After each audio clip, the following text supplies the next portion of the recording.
ओम अज्ञानतिमिरान्धस्य ज्ञानाञ्जनशलाकाय चक्षुरुन्मीलितं येन तस्मै श्रीगुरवे नमः। वाञ्छाकल्पतरुभ्यश्च कृपा सिन्धुभ्येव च पतितानां पावनेभ्यो वैष्णवेभ्यो नमो नमः। जय श्री कृष्ण चैतन्य प्रभु नित्यानंद श्री अद्वैत गदाधर शिवासादि गौर भक्तवृंद। हरे कृष्ण कृष्ण कृष्ण हरे हरे, हरे राम राम राम हरे हरे। तो कल हमारी परिक्रमा पहुंच गई थी शीला रूप सनातन गौड़िया मठ, और उसके बाद हम पहुंचे थे इमली तला।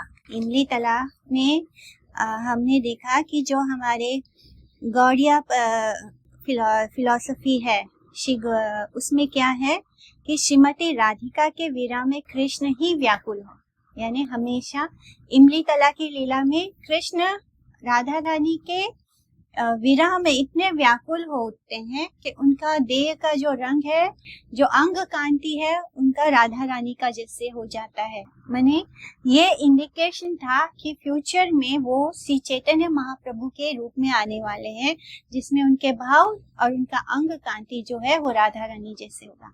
तो यही हमारी विचारधारा भी यही है कि गुरु पद्म के हृदय का भाव अत्यंत गंभीर और शुभ सिद्धांतपूर्ण है।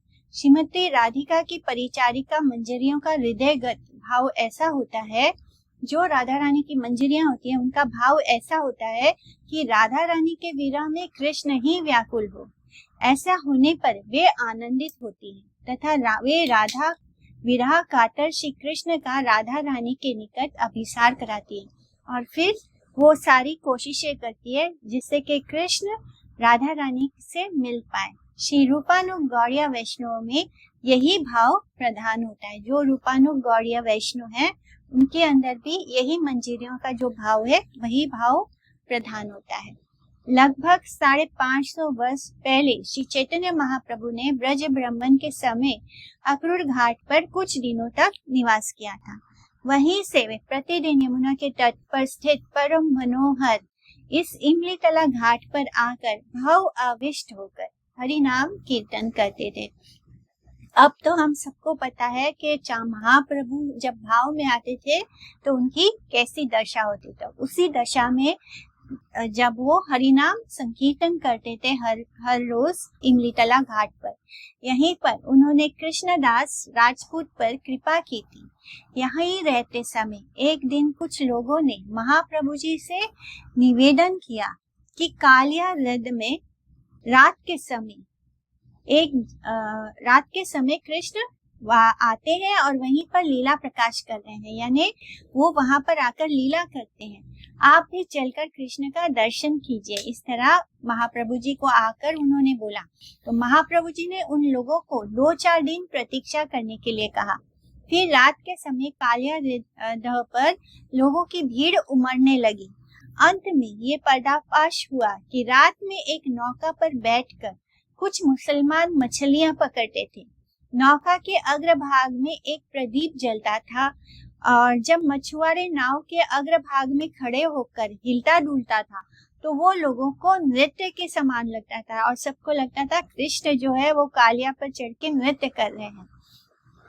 नौका संपर्क सर्प के समान तथा जलता हुआ प्रदीप, जो जलता हुआ दिया है, वो सर्प की मणि के भ्रांति उत्पन्न करता था, यानी हेलुसिनेशन होता था। रहस्य के उद्घाटन होने पर महाप्रभु जी ने लोगों से कहा, कलयुग में भगवान श्री कृष्ण साधारण लोगों के सामने ऐसी लीला प्रकट नहीं करते। केवल शुद्ध भक्तों के हृदय में ही ऐसी लीला स्फुरित होती है। यानी कलयुग में भगवान ऐसी लीला नहीं करेंगे हम सब साधारण लोगों के सामने। वो लीला, उनकी जो लीलाएं स्फुरित होगी वो केवल और केवल शुद्ध भक्तों के हृदय में होगी।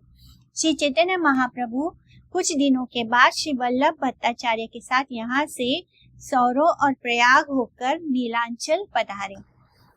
कहते हैं कि कुछ वर्षों पूर्व प्राचीन इमली वृक्ष की एक शाखा को काटने पर उसमें से रक्त निकलने लगा। काटने वाला व्यक्ति इस कृत्य को अपराध समझकर पुनः पुनः क्षमा प्रार्थना करने लगा। वृंदावन में सभी वृक्ष लता के रूप में सिद्ध महात्मा लोग अभी भी भजन कर रहे हैं, ऐसी धाम वासियों की मान्यता है। झाड़ू मंडल। अब हम आगे बढ़ेंगे झाड़ू मंडल पर। प्रसिद्ध शिला जीव गोस्वामी के समय की बात है। शिला अभी जो हम भ्रमण कर रहे हैं वो श्री वृंदावन धाम में है, और अब से जो हमारी ब्रज यात्रा है वो वृंदावन धाम में ही फिनिश होगी। तो वहीं के हम हर एक लीला स्थली के दर्शन कर रहे हैं। इसी तरह अभी हम इमली तला से आगे बढ़ते हैं तो झाड़ू मंडल आता है। वहां पर शिला श्यामानंद, शिला नारोत्तम दास ठाकुर और शिला श्रीनिवासाचार्य, ये तीनों किशोर बालक श्री जीव गोस्वामी के निकट श्रीमद् भागवत और गोस्वामी ग्रंथों का अध्ययन करते थे। श्री जीव गोस्वामी ने श्यामानंद को इस प्राचीन कृष्ण लीला स्थली में झाड़ू देने की आज्ञा दी थी। एक दिन ब्रह्म मुहूर्त में जब श्यामानंद जी झाड़ू देने लगे तो उन्हें स्वर्ण का एक नुपुर मिला, सोने का एक घुंघरू मिला। जीव गोस्वामी ने उन्हें पहले से ही निर्देश दे रखा था कि कोई भी द्रव्य मिलने पर किसी को भी ना देना और उनको सूचित करना। इसलिए यानी कोई भी कीमती सामान वगैरह मिले, उनको झाड़ू देने का सेवा मिला था, इसलिए अगर कुछ कीमती सामान उनको झाड़ू लगाते वक्त मिल जाए तो वो उसको किसी को भी ना दे। कोई भी आए मांगने के लिए उसको ना हैंड ओवर करे, सीधा श्री जीव गोस्वामी को सूचना देना है। इसलिए श्यामानंद जी ने उस स्वर्ण नुपुर को बड़ी सावधानी से अपने उतरिया, जो उनका जैसे दुपट्टा जैसे होता है, उसके एक कोने में बांध कर रख लिया।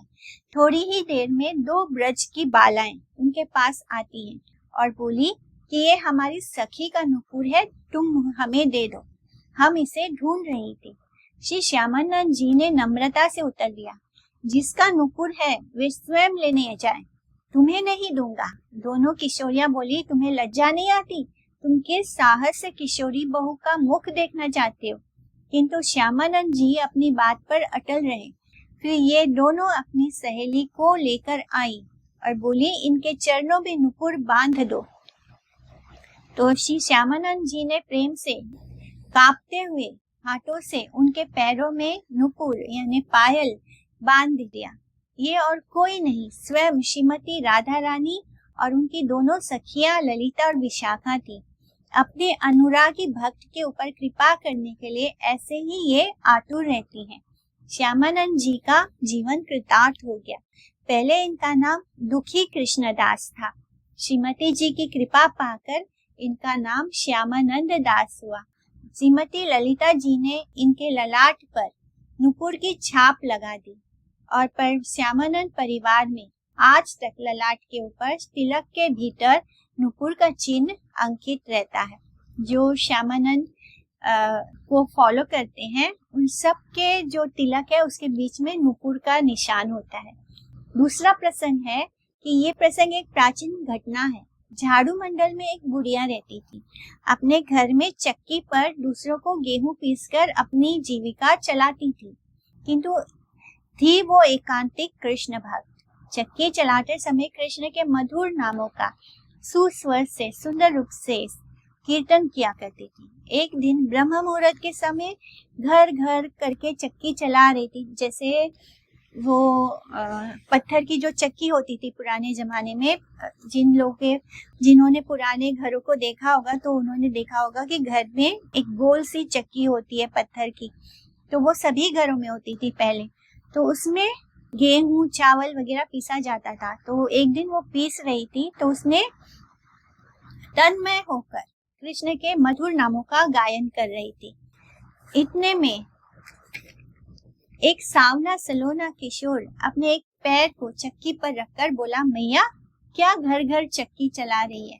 तो कहीं से वो बालक आया, सलोना सा सांवला सा प्रकट होकर उसने बुढ़िया जो चक्की ऐसे गोल गोल चला रही है आकर उसके ऊपर पैर रख के खड़ा हो गया और बोलता है कि तुम क्यों ऐसे घर घर घर घर, मैंने तेज आवाज हो रही है, उससे तुम्हारे घर घर घर घर शब्द के कारण मैं सो नहीं सकता। बुढ़िया कुछ सहम कर बोली, बेटा यदि मैं चक्की नहीं चलाऊं तो मेरी जीविका का निर्वाह कैसे होगा? तो अलबेले सांवले ने उत्तर दिया, मैंने अपनी चरण की छाप तुम्हारी चक्की में लगा दी है। लोग इसे दर्शन करने आवेंगे और भरपूर प्रणामी देंगे। उससे तुम्हारी जीविका का सहज ही निर्वाण हो जाएगा। इस तरह तुम्हें चक्की चलाने की अब आवश्यकता नहीं रहेगी। ऐसे कहकर वो सांवलिया अंतर्ध्यान हो गया। सवेरे हुआ, बुढ़िया ने देखा कि उसकी चक्की के ऊपर उस सांवले के पैरों की छाप पूर्ण रूप से उभर आई है। दर्शनार्थियों की भीड़ लग गई और प्रतिदिन ये भीड़ बढ़ने लगी और उनके न्यौछावर पैसों से लोग आते हैं, देखते हैं, फिर उसके ऊपर पैसे चढ़ाकर जाते हैं, तो उसको न्यौछावर कहते हैं। तो न्यौछावर के जो पैसे से गुड़िया के जीवन का भरण पोषण आसानी से चलने लगा। गुड़िया उस लीला की स्मृति में सदा उन्मत्त रहने लग गई। तो जब हम उस जगह जाएंगे झाड़ू मंडल, तो वहां पर अभी भी वो चक्की वैसे ही रखी है, अभी भी लोग उसमें प्रणामी चढ़ाते हैं और उसमें एक पैर की छाप है कृष्ण के। श्रृंगारवट, आगे बढ़ेंगे झाड़ू मंडल से तो श्रृंगारवट आता है।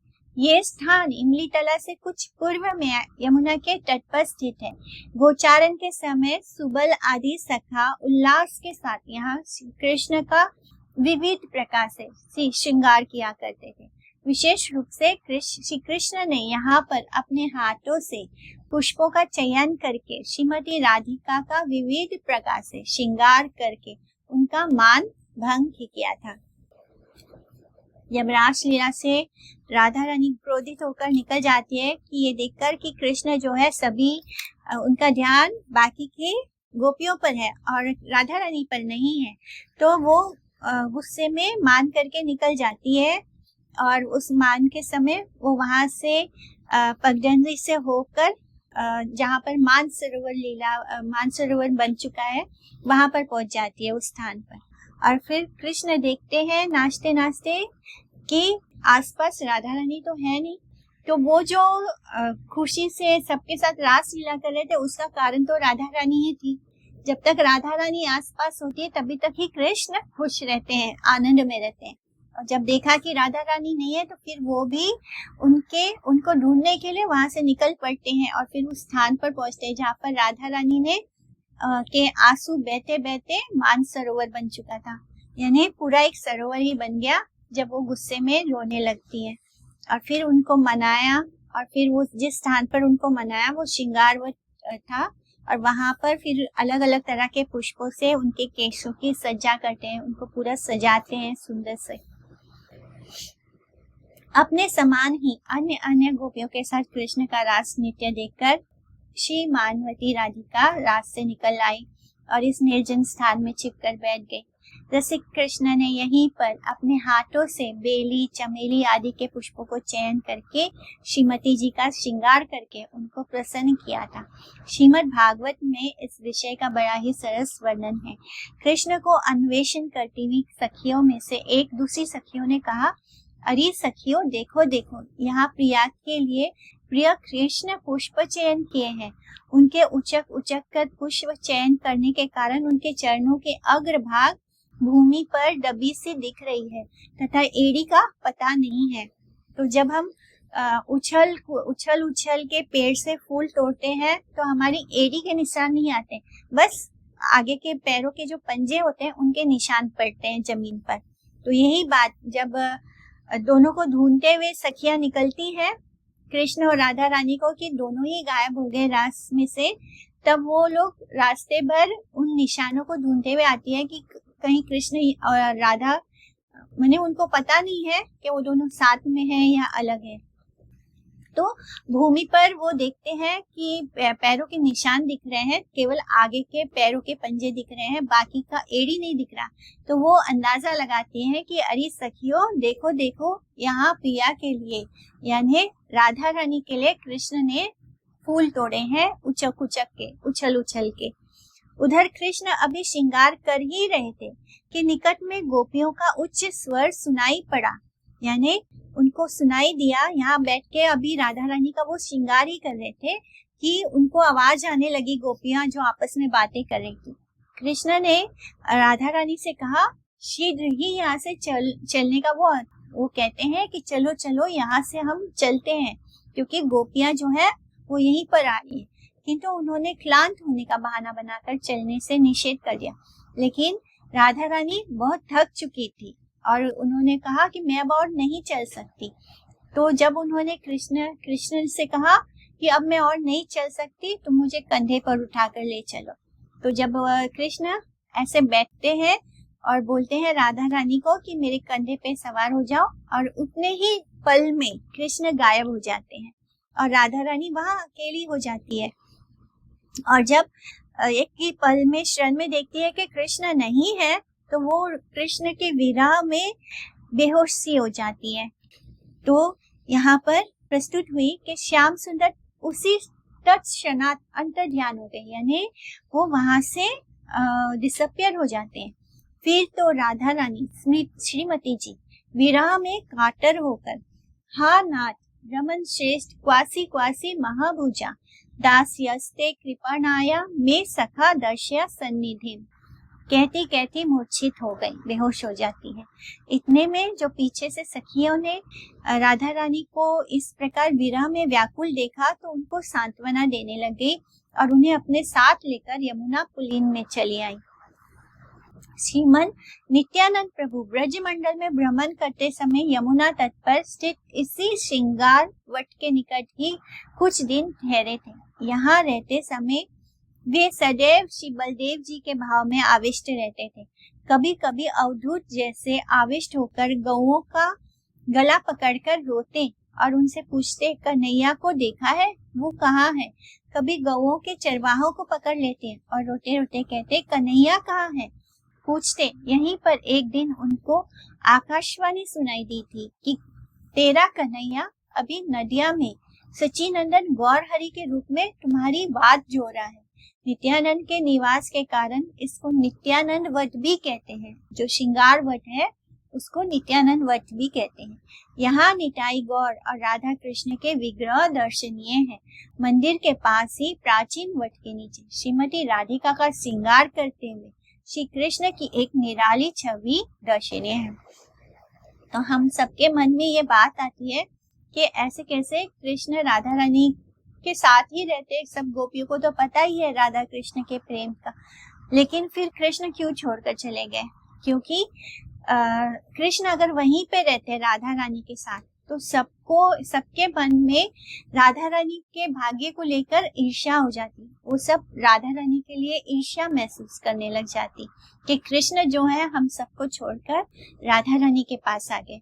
इसलिए राधा रानी भी अगर उसी विरह में उन सखियों को मिलेगी, तो वो सखियां भी उनको अपने जैसे ही स्थिति में देखकर उनसे सांत्वना करेगी।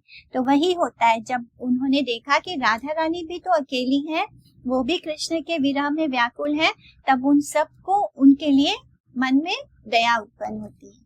तो ये भी एक कारण है क्यों कृष्ण भी राधा रानी को छोड़कर निकल जाते हैं। और जब राधा रानी को छोड़कर वो अंतर्ध्यान होते हैं, डिसअपियर होते हैं, तब वो वहां से निकलकर इमली तला के पास आकर बैठ जाते हैं।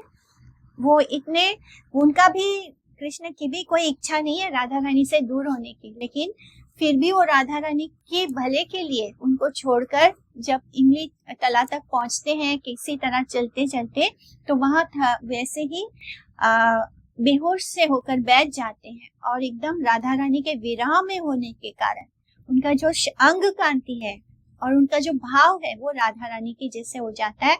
उनका अंग का जो नीला रंग है वो चेंज होकर राधा रानी की तरह गोल्डन कलर हो जाता है। तो ये सब लीला एक दूसरे से कनेक्टेड है और वो अलग अलग लीला स्थली है। उसके आगे हम पहुंचते हैं। अब श्रृंगारवट के जब हम आगे पहुंचते हैं तो चीर घाट आता है। यमुना के तट पर प्राचीन कदम वृक्ष है। यहीं पर कृष्ण ने कात्यायनी व्रत पालन हेतु यमुना में स्नान करती हुई गोप रमणियों के वस्त्र को हरण किए थे। ये ब्रज कुमारियां प्रतिदिन ब्रह्म मुहूर्त में श्री यमुना जी में स्नान करती और तट पर बालू से कात्यायनी योग माया की मूर्ति बनाकर आराधना करती हुई ये मंत्र उच्चारण करती थी। कात्यायनी महामाये महायोगिनी महायोगिन्याधीश्वरी नंद गोप सुतम देवी पति में कुरुते नमा। तो श्रीमद् भागवतम का ये श्लोक है। तो वे व्रत करती थी और व्रत के अंत में कृष्ण ने स्वयं वहां पधार कर वस्त्र हरण के बहाने उनको मनो अभिलेषित वर प्रदान किया कि अगली शरद पूर्णिमा की रात में तुम्हारी मनो अभिलाषा पूर्ण होगी। शेरगढ़ के पास एक और चीरघाट तथा कदम वृक्ष प्रसिद्ध है। कल्प भेद के अनुसार दोनों स्थान चीरघाट हो सकते हैं, इसमें कोई संदेह नहीं। यानी जो कल्प भेद होता है उसके कारण क्या होता है कि एक कल्प में ये स्थान चीरघाट था और दूसरे कल्प में दूसरा स्थान चीरघाट था। इस कारण से दो चीरघाट और दो कदम वृक्ष दिखाई पड़ते हैं। केशी घाट, जैसे कि कल्प भेद के कारण एक कल्प में राधा रानी रावल में जन्म लेती है, जन्म मतलब प्रकट होती है, और दूसरे कल्प में वो बरसाने में प्रकट होती है। जैसे इस जो करंट कल्प है उसमें वो रावल में प्रकट हुई थी। केशी घाट यमुना के किनारे चीरघाट से कुछ पूर्व दिशा में केशी घाट अवस्थित है। श्री कृष्ण ने यहाँ केशी दैत्य का वध किया था। तो केशी घाट भी बहुत बड़ा सा है। एक समय सखाओं के साथ कृष्ण यहाँ पर गोचारण कर रहे थे। सखा मधुमंगल ने हंसते हुए कृष्ण से कहा, प्यारे सखा, यदि तुम अपना मोर मुकुट, मधुर मुरलिया और पीत वस्त्र मुझे दे दो, यानी मैं वो कृष्ण बनना चाहते हैं, तो सभी गोप गोपियां मुझे ही प्यार करेंगे, क्योंकि फिर तो मैं ही बड़ा सुंदर लगूंगा। तुम्हारे कपड़ों के कारण ही तुम कृष्ण लगते हो। तुम्हारे मोर मुकुट पहन रखा है, मुरली ले रखी है, पीत वस्त्र धारण किया है। जब तुम मुझे वो दे दोगे तो सारी जितनी भी गोप और गोपियां हैं वो सब क्या करेंगी, मुझे ही प्रेम करेंगी, तथा जितने भी रसीले लड्डू है मुझे ही खिलाएंगी। तो उनको किसका लालच है? लड्डुओं का। तुम्हें कोई पूछेगा भी नहीं, यानी तुम सिर्फ ये बाहर जो लुक है इसके कारण सब तुमको पूछती है। अगर तुम वो सब मुझे दे दोगे तो फिर तुमको कोई पूछेगा भी नहीं। कृष्ण ने हंसकर अपना मोर पंख, पीतांबर, मुरली, लकुटी मधुमंगल को देकर उसे सजा दिया तथा उसके वस्त्र सजा दिया, यानी उसको सजा दिया, सजा वाला नहीं, तो उनको सजा दिया, डेकोरेट कर दिया तथा उसके वस्त्र स्वयं पहन लिए। मधुमंगल के साथ उन्होंने अपना वस्त्र एक्सचेंज कर लिया। फिर तो मधुमंगल इथलाता हुआ इधर उधर घूमने लगा। मने वो एकदम उसको ऐसे गुमान हो गया जैसे वही कृष्ण है।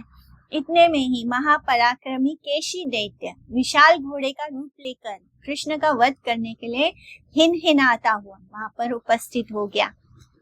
उसने महाराज कंस से सुन रखा था कि जिसके सिर पर मयूर पिच यानी मोर मुकुट है, हाथों में मुरली होगी, अंगों पर पीत वसन देखोगे तो उसको ही कृष्ण समझकर अवश्य मार डालना। उसने कृष्ण जैसे सजे हुए मधुमंगल को देखकर अपने दोनों पिछले पैरों से आक्रमण किया। कृष्ण ने झपट कर पहले मधुमंगल को बचा लिया, फिर उसके बाद केशी दैत्य का वध किया। कैसे किया था? बड़े आराम से किया। मधुमंगल को केशी दैत्य के पिछले पैरों का चोट तो नहीं लगा, किंतु उसकी हवा से उसके होश उड़ गए। तो जो पैर जोर से मारने के लिए उठाया था घोड़े ने, यानी केशी दैत्य ने अपने दोनों पीछे के पैर, तो जोर से हवा का जो झुका उससे मधुमंगल के होश उड़ गए और केशी वध के पश्चात वो सहम गया और लज्जित होता हुआ कृष्ण के पास गया और उनकी मुरली, मयूर मुकुट, पीतांबर लौटाते हुए बोला, मुझे लड्डू नहीं चाहिए, प्राण बचे तो लाखों पाए। ग्वाल बाल हंसने लगे। तो कैसे मारा था कृष्ण ने? बस एक हाथ का जो पंच है वो उसके मुंह में घुसा दिया। घोड़े जैसे बन के आया था जो असुर केशी दैत्य, उसके मुंह में घुसा दिया और उसी में उसका प्राण चोक हो गया और वो मर गया। तो कृष्ण को कोई ज्यादा ड्रामा करने की जरूरत नहीं पड़ती है, बड़े आराम से उनके स्पर्श मात्र से ही सारे असुरों का वध हो गया था। अब आगे बढ़ेंगे हम निधु वन में। केशी घाट के बाद आता है निधु वन। निधु शब्द का अर्थ होता है सूरत क्रीड़ा से। गोविंद लीला अमृत आदि ग्रंथों में निधु वन में सरत क्रीड़ा का सरस वर्णन है। उन ग्रंथों के अनुसार केली विलास के कारण निशांत काल में निधुवन के केली कुंज में युगल का शयन विलास होता है और प्रभात निकट देखकर वृंदा देवी घबरा कर शुक, सारी, मयूर, कोकिल, भृंग आदि को आदेश देती है कि वे अपने कलरव के गुंजार से युगल किशोर किशोरी को जगावे, यानी वो सब अपनी जो मधुर वाणी है वो बोले, यानी शुक अपनी आवाज से, मयूर अपनी आवाज से, कोकिल अपनी आवाज से दोनों को जगाए, राधा रानी और कृष्ण को। इस निशांत लीला का रागानुगी भक्त विशेषकर रूपानुगी रसिक महानुभाव नाम संकीर्तन के माध्यम से अपने हृदय में रस आस्वादन करते हैं। श्रीपाद विश्वनाथ चक्रवर्ती ठाकुर ने स्वरचित स्वप्न विलास नामक छोटे से ग्रंथ में इसका बड़ा ही सरस वर्णन किया है कि किसी एक रात के अंतिम भाग में श्री राधा कृष्ण युगल निधुवन के केली कुंज में शयन कर रहे थे, सो रहे थे, और श्री वृषभानु नंदिनी ने अकस्मात एक अद्भुत मनोहर स्वप्न देखा। जगने पर प्राण वल्लभ को जगाकर कहने लगी, प्रियतम, मैंने अभी अभी एक अद्भुत स्वप्न देखा। उन्होंने चैतन्य महाप्रभु को देखा। उस स्वप्न में मैंने यमुना की भांति एक अनुपम नदी को देखा। उस नदी के तट पर यमुना पुलिन की भांति एक परम मनोहर पुलिन देखा। उस पुलिन उपवन में वृंदावन की भांति अद्भुत नृत्य गीत पूर्ण विनोद करते हुए एक अद्भुत गौर कांति विशिष्ट किशोर युवक को देखा। वो भाव आवेश में मृदंग और करताल के स्वर पर नृत्य में विभोर हो रहा था। वह भावावेश गौर किशोर हा कृष्ण और कभी हा राधे तुम कहाँ हो रुदन पूर्वक ऐसा उच्चारण करता हुआ कभी भूमि पर लौट रहा था, कभी मूर्छित हो रहा था तथा तृण से ब्रह्मा तक सारे जगत में अपने भावों को संचारित कर रहा था। प्रियतम, मैं उसे देखकर सोचने लगी कि ये गौर वर्ण का किशोर कौन है।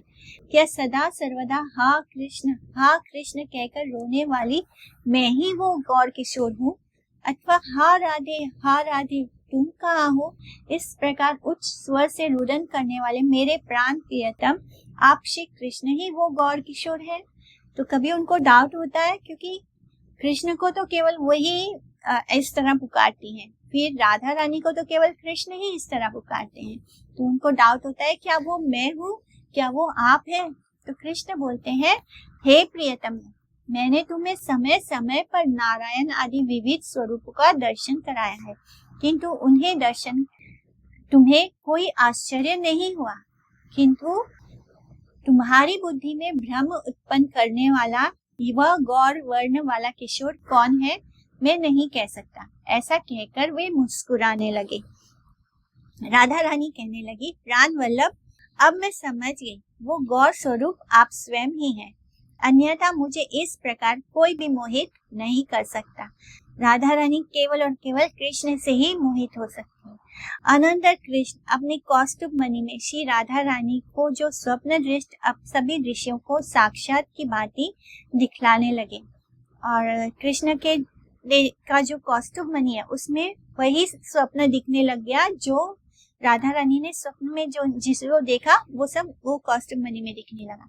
श्रीमती राधिका जी ऋषियों को देखकर कहने लगी कि आपके बाल्यकाल में नंद बाबा के सामने सर्वज्ञ गर्ग ऋषि ने कहा था कि आने वाले कलयुग की प्रथम संध्या में आपका ये पुत्र पीत वर्ण गौरांग के रूप में प्रकटित होगा। गर्ग ऋषि की भविष्यवाणी कभी भी मिथ्या नहीं होती, झूठ नहीं होती। अतः मेरा स्वप्न जो है वो सच है, सत्य है, और वो स्वप्न दृष्ट गौर किशोर आप ही हैं। ये सुनकर श्री कृष्ण ने कहा, प्राणेश्वरी, मैं तुम्हारे भावों का आस्वादन करने के लिए, यानी मैं तुम्हारे भाव को आस्वादन करने के लिए, टेस्ट करने के लिए तुम्हारी गौर अंग कांति तथा हृदयगत भावों को ग्रहण करके तुम्हारा गौरांग रूप में अवतीर्ण होगा, प्रकट होगा, और तुम्हारे इन सरस भावों का स्वयं आस्वादन करूंगा तथा साथ ही हरिनाम संकीर्तन के माध्यम से राग मार्ग का भक्ति का प्रचार करूंगा। यथार्थ में अपने दुर्लभ प्रेम को वितरण करने के लिए ही मैं महावदान्य गौरांग के रूप में अवतीर्ण होऊंगा। तुम सभी मेरे परिकरों के रूप में मेरे साथ ही भूतल में अवतीर्ण होगी।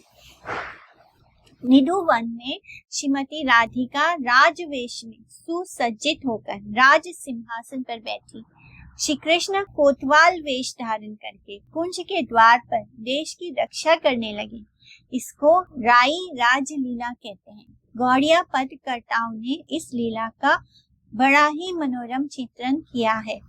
इसके द्वारा श्री राधा कृष्ण युगल ने श्री गौर अवतार की सूचना दी थी। जिस प्रकार सेवा कुंज में ललिता कुंड है, उसी प्रकार में निधुवन में विशाखा कुंड है। यहाँ भी प्रिय सखी विशाखा की प्यास बुझाने के लिए श्री राधा बिहारी जी ने अपनी वेणु से कुंड प्रकाश करके उसके मीठे सुस्वादु जल से विशाखा और सखियों की प्यास बुझाई थी। कालांतर में प्रसिद्ध भक्ति संगीतज्ञ स्वामी हरिदास जी ने इस निधुवन के विशाखा कुंज से श्री बाके बिहारी ठाकुर जी को प्राप्त किया था। स्वामी हरिदास जी बिहारी जी को अपने स्वरचित पदों के द्वारा वीणा यंत्र पर मधुर गायन करके प्रसन्न करते थे तथा गायन करते हुए ऐसे तन्मय हो जाते कि उन्हें तन मन की सुध ही नहीं रहती। प्रसिद्ध बैजू बावरा और तानसेन इनके ही शिष्य थे। अपने शबा रत्न तानसेन के मुख से स्वामी हरिदास जी की प्रशंसा सुनकर सम्राट अकबर इनकी संगीत कला का रस आस्वादन करना चाहता था, किंतु स्वामी हरिदास जी का ये दृढ़ निश्चय था कि अपने ठाकुर जी के अलावा यानी बिहारी जी के अलावा अतिरिक्त वे किसी के लिए भी मनोरंजन नहीं करेंगे।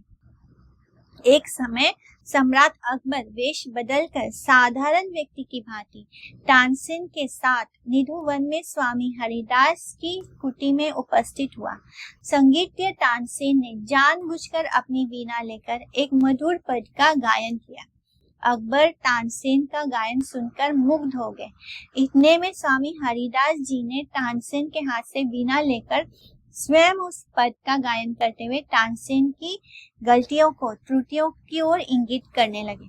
उनका गायन इतना मधुर और आकर्षक था कि उनकी हिरनियां वन में जो हिरनियां हैं वो पशु पक्षी भी वहां आकर उपस्थित होकर मौन भाव से श्रवण करने लगे।